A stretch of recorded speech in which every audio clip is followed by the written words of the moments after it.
Blake Granum lives on a canal down by the Detroit River, the Jefferson-Chalmers neighborhood on the Lower East Side. I've been over here my whole life. Jefferson-Chalmers has been a secret, and it's now not a secret anymore. It was just a little gem in the city where the canals run behind these houses, and you have such a diverse neighborhood. But every time it rains, Granum documents what goes on in the streets. This is an ongoing problem, and it needs to be resolved because of all the water that we're getting. Flood insurance in this low-lying area, expensive. The flooding, it wasn't always this way. You know, we get basement backups, and then we get streams in the... So you're talking right here. Right here in front of our house. The fight is on to save Jefferson-Chalmers. Jake Jurgensen, one of its leaders. Is this neighborhood at risk?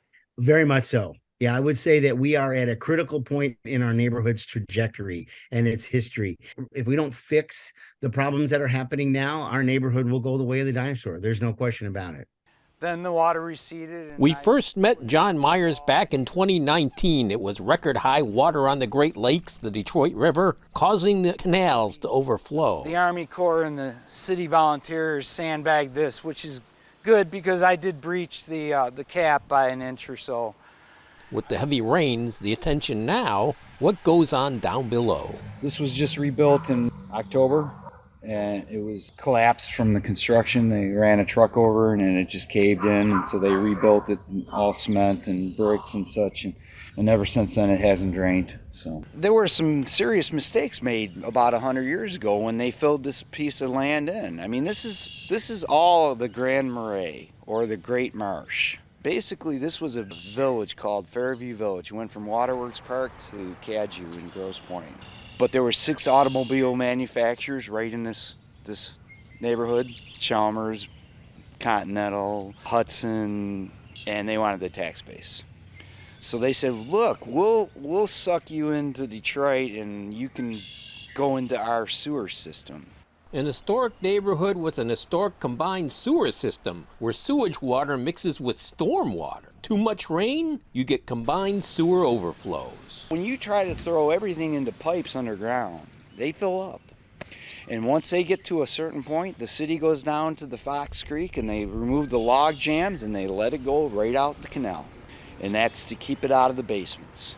But 2014, 2016, 2019, and then 2021, I had a swimming pool in my basement along with a lot of other people. It trashed basements across Detroit, especially the east side. So I'll tell you, when the flood came, everybody on that side of the street lost their car. 'Cause every time it rains here, we get flooding.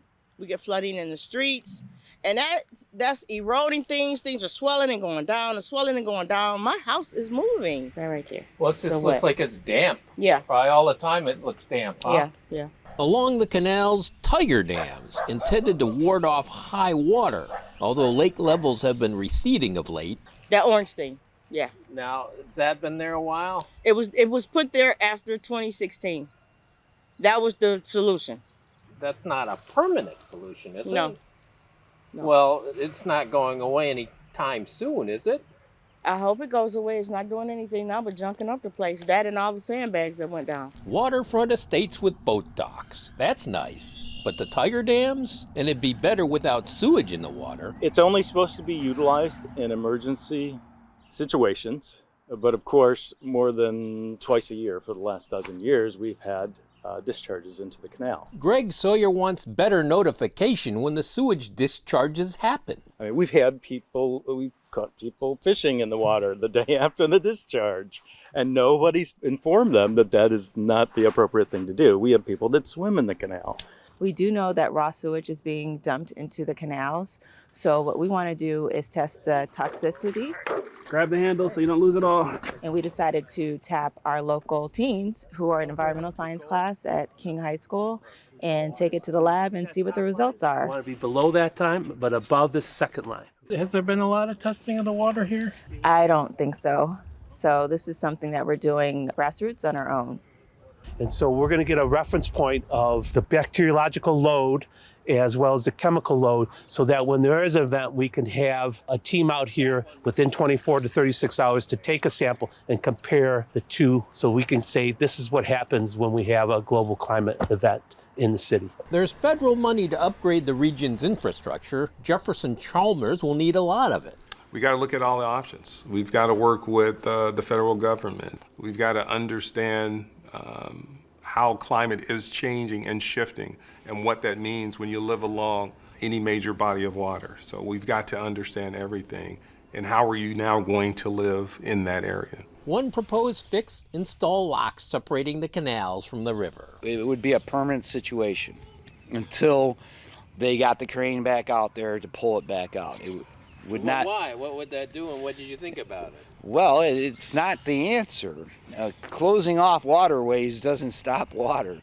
Blocking the canals, rejected by the residents, some who want consideration for other, bigger, bolder ideas. What we're talking about is a demonstration project. A demonstration project takes a look at a variety of technologies and said, how can we deploy these different technologies? Not new technologies, really, just not seen so much in these parts. Take a look at this. This plastic device is driven into the soil.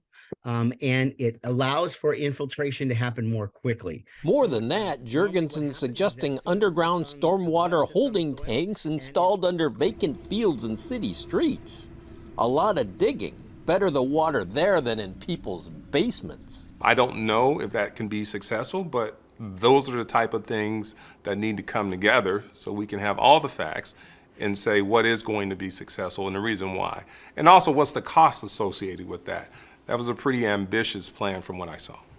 And who's offering up all the property where these takes might go, even if there are the many, many millions of dollars it'd take to do it? And if water's a problem, maybe you ought to move. Well, that's one option. You have to think about affordability. Not everybody has that option, unfortunately. So what you can do is just work together as citizens and organize ourselves, educate ourselves, and figure out some solutions. Why do you stay here with all this water? I was born and raised in Detroit. I'm a lifelong Detroiter. All my children live here. I really who doesn't like living off the water? Given what climate change is and water levels rising, changes, we're all going to have to adapt. Not to say that they can't have what they have, it's just going to have to change, is probably more accurate. And we don't know what that change is unless we work together. We already know what the problem is. We don't need to investigate a million other things. We know what the issue is. We just need to now find a solution of how to fix our infrastructure. And I know that costs a lot of money, but I mean, our neighborhood and the people in this community, we're worth it. We're worth you guys spending the money. We've got to solve these problems, or the residents in our neighborhood, and not just our neighborhood, Dearborn, the Detroit Aviation Sub, Morningside, the areas that are plagued with these chronic infrastructure problems will continue to see their property values go down because they won't have the resources to invest in their homes, to improve their value, and have them appreciate over time. So we have to solve these. We don't have a choice. Or like I said, our neighborhood will go the way of the dinosaurs.